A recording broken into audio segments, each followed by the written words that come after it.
Hey class, Jamie here. I'm gonna do some demos of neck massage techniques on one of my kiddos here. So I'll be checking in periodically and explaining some of the techniques that I'm using. So the first thing I'm gonna do is show you one of the ways that I will drape in terms of working on head, neck, shoulders. So what I'm going to do is place my hand here to create a barrier. I'm going to pull the blanket away. I'm going to ask my client to bring their arm out from underneath the sheet. Good, to reach to their opposite shoulder for me. And then I can tuck in, making sure I haven't revealed anything, and then we can place their arm under the blanket again. I'll repeat that on the other side. Same thing, can I have you bring your arm out from underneath the sheet? Good, reach to your opposite shoulder. Excellent, I'm going to hold on to the sheet. Tuck it in. Just keep reaching your arms together. Yep. And then we'll put you under the blanket here. All right, do you feel secure there? Mm-hmm. Excellent. So my client is secure. We are going to take a look at some postural concerns. So I'm taking a look at the backs of the shoulders. This could be some of your observational skills. So I'm noticing that the shoulders are sitting significantly off the back of the table. So that might indicate to me that there's some internal rotation happening, some tightening of these muscles in the anterior chest wall. Taking a look at head position, is the chin tilted up? Is it tucked in? Is their head tilted in one direction or the other, or rotated one way or the other? It'll give you some insight into what might be happening and the musculature in and around head, neck, shoulders. So I have been given consent, but I will ask it again on camera. Do I have your consent to perform this massage? Yes. Excellent. One of the risks of you not getting this massage is I might ground you. So, so I'm going to take a look at the tissue. My hands might be a little bit cold. And so I'm addressing the fascia, seeing if there's any fascial restrictions. I'm going to check and see what the resistance is to my pressure on the humerus. So I'm noticing this right side seems a little bit more resistant to my pressure than the left. I also notice that it is rotated in a little bit more. So I'm probably going to address some of these tissues in the interior surface of the chest wall.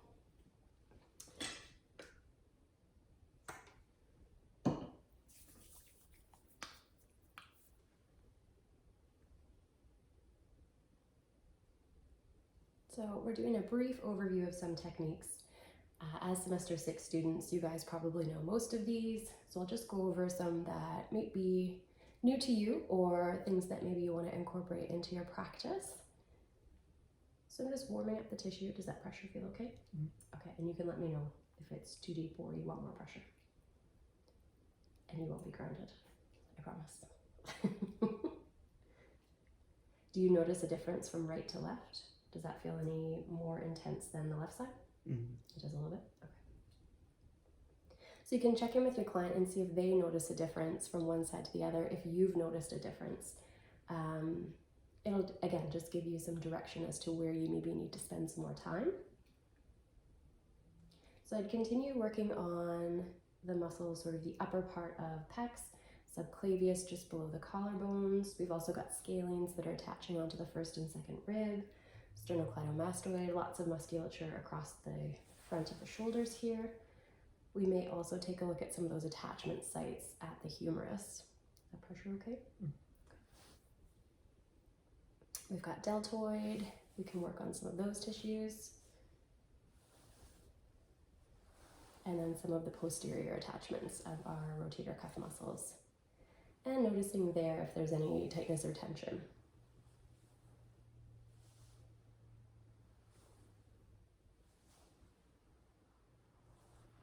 So as this is an abbreviated massage, I am going to move on to some of the neck musculature because I think that's maybe a tricky area for some of you to address.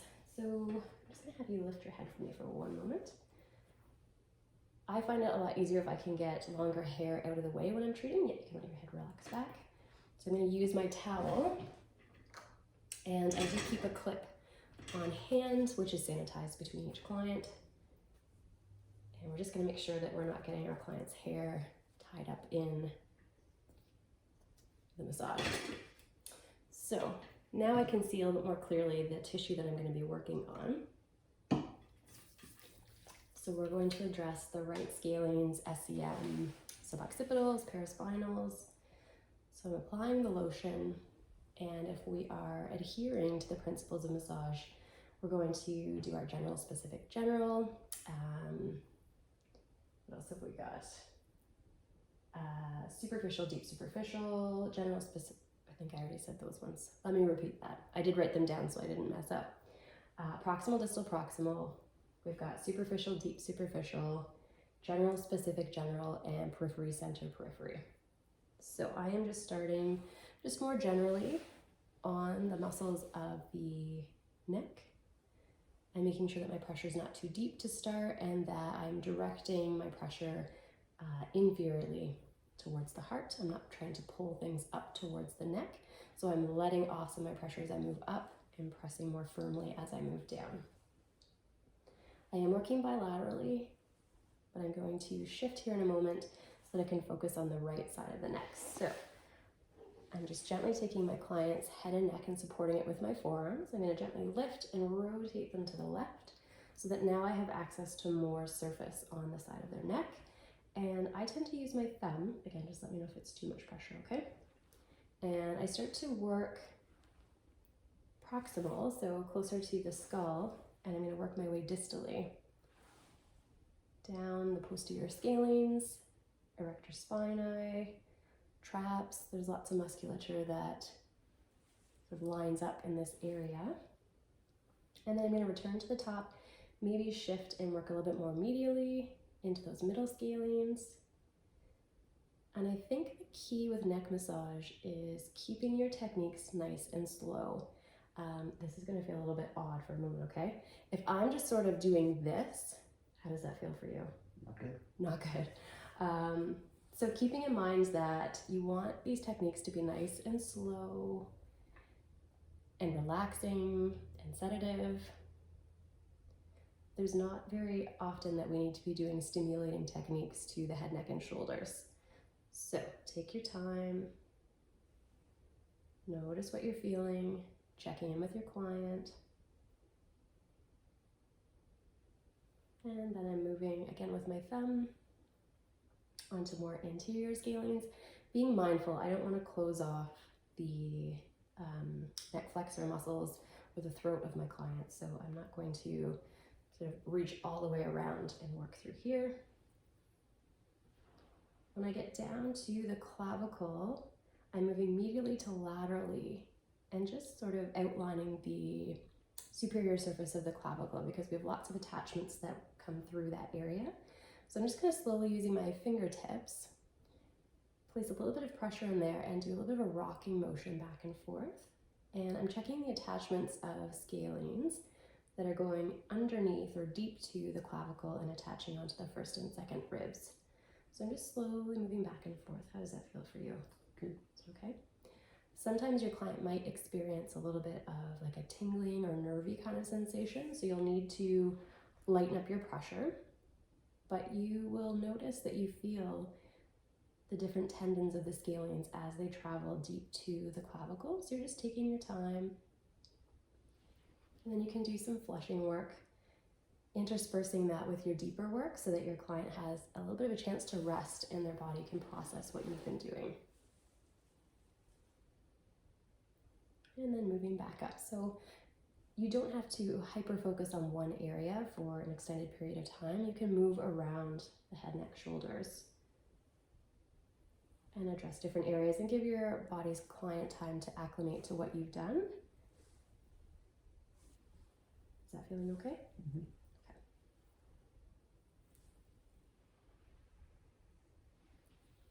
So I am going to bring my client back into a more neutral position. Now, in the interest of time for this video, I'm not going to treat the other side at this moment. Sorry. But what I will do is I'm going to show you a little bit of work on the posterior surface. So I have my fingertips just sort of gently turned outwards, and I'm working on either side of the spine and just doing small circles medially to laterally and moving just gently up the cervical spine. Noticing if there's any areas, like right here, I'm noticing that there's maybe a little bit of a shift in the vertebrae. It seems to be tilted a little bit more towards the left. And just making note of that, I might make some recommendations to see physio or chiro, and then moving my way up into suboccipitals and stripping along the suboccipitals, medial to lateral, up to that mastoid process. So we can get into some origin insertion. So here, I'm just doing small circles on the mastoid. Is that feeling okay? It can be a little bit tender. Just let me know if it is. Do you feel that more on the left than the right, or right than left? Neither. No, they're about even? Okay. So just doing small circles on the mastoid process, one of the attachment sites of our sternocleidomastoid. And then I could travel down onto the clavicle and maybe do a little bit of work at that insertion point. That pressure's okay? Okay. Again, just small circles.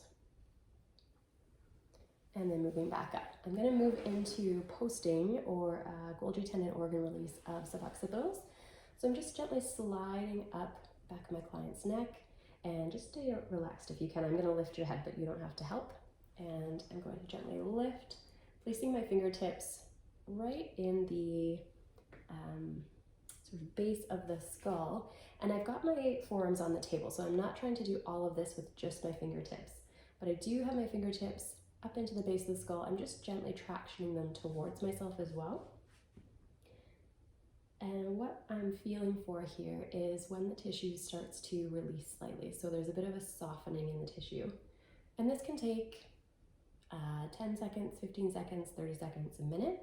Checking in with your client, this is a really good opportunity to practice your diaphragmatic breathing. So what I'm going to have you do is try and take some really nice big deep breaths for me. So if you can count in your head to 3 or 4 as you inhale slowly, pause at the top, and then slowly exhale, counting backwards from 4. And continue to breathe nice and deeply, widening through the ribs, feeling your belly button lift as you breathe in. Good. And so while they're doing their diaphragmatic breathing, I'm just sensing with my fingertips what's happening underneath them. And this takes a little while to hone the skill that you can actually feel things releasing. Don't beat yourself up if you don't feel it right away. It is a technique that gets honed over time. And once I start to feel that shift, I'm going to gently release out of the area. I'm not just going to drop my client's head on the table, even if I want to. And then I might do a little bit of traction. So just gently coming around the neck again, placing my forearms, using my body here, just gently pull the client's head towards myself. Does that feel okay? And I'm just going to have you gently tuck your chin in just a touch. There we go. So I want to do my traction with my client's head in a neutral position. So I just asked them to tuck their chin in slightly towards their chest so that I've got a nice long cervical spine to work with, and I don't have any flexed position as I'm doing my traction. And taking your time here. I'm going to slowly release, and then I do want to demonstrate a contract relax for the lateral neck flexors. So just gently adding that little bit of traction, I'm going to lift my client's head. I'm going to laterally flex them towards the left so that I've got a little bit of a stretch happening on the right lateral neck flexors. And I'm going to explain what's going to happen here. So what I'm going to do is I'm going to place a little bit of pressure on your temple, and what I want you to do is try and bring your head towards your shoulder and just meet my resistance when I say go. We're going to do this for a count of 6, and then you're going to slowly release that contraction when I say stop, okay? Okay, so I'm supporting my client's neck to make sure that there's no rotation happening, and then when you're ready, you can go ahead and start pressing your temple into my hand. Good, so we're starting to engage these tissues here for 5, 4, 3, 2, 1. Slowly relaxing. Good. I'm just going to gently release. I'm maintaining the stretch that I've got, and then I'm going to traction create a little bit more stretch. Using my towel again, we're going to repeat that one more time. So can I have you press your head into my hand? Good. 5, 4, 3, 2, and 1. And slowly release. I'm going to take them to their new range. Excellent. Does that feel okay? Mm-hmm. And then I'm going to perform a manual stretch here. So I'm going to use my sheet so that I'm not going to slide off the head of their humerus. I'm gently depressing down on the shoulder. And in this case, I'm also going to add a little bit of inferior pressure. So I'll show you without the sheet first. So I'm going to press down here and then inferior, making sure that I'm in contact with my client. And does that feel okay there? Mm-hmm. Can you feel a stretch along the side of your neck and maybe up into the back of your head? Mm-hmm. Okay. So I'd hold here for about 30 seconds, resetting the length and tension of this muscle. Still encouraging my client to breathe. Nice big deep breaths.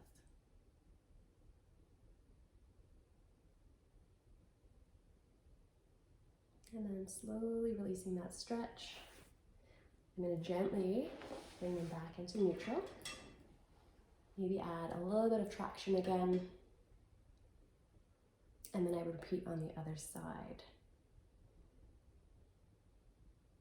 So one other thing I wanted to add in here is that when you are finishing your massage, that you want to do so in a gentle manner, just like you warm up the tissues before you start. You don't want to just like drop your client and be like, oh, all done here. So I might do that nice traction, gently pulling them towards myself.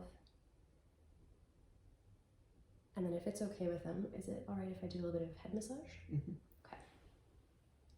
I can pull up. I do tend to try and not leave all the lotion on my hands when I do this in case they need to go somewhere after this, but it's a pandemic and we're not going anywhere. And then, just like I mentioned before, we want to do this technique super slow.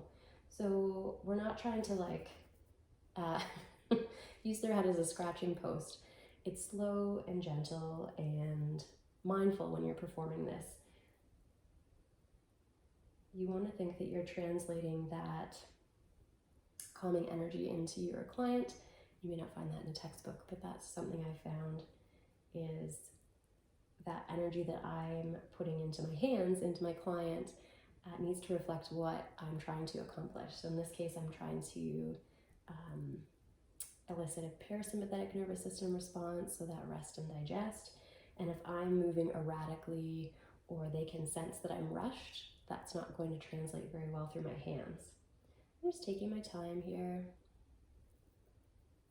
We are affecting some musculature like occipitofrontalis, those muscles of expression. So when we're furrowing our brow, if your client's been spending a lot of time on a computer, staring at a screen, they may be experiencing some tension headaches, and this is a nice way to help release some of that tension. So I might do this for, 2, 3, 4, 5 minutes, depending on how much time I have. And then I like to sort of conclude the massage. Now you have an eye mask on, but I'm just going to gently draw up towards myself, moving laterally onto the temples. So I'm getting into temporalis here, and then I do a little bit of compression. So I just gently compress. I call this the brain hug. And it does elicit a relaxation response. Does that feel nice to have that sort of a little bit of compression? Mm-hmm. Okay. So I can hold this for 30 seconds to a minute. I'm not trying to squish their head. It's just a gentle pressure on either side, sort of even and sustained. And gently releasing, and then I might do one last traction.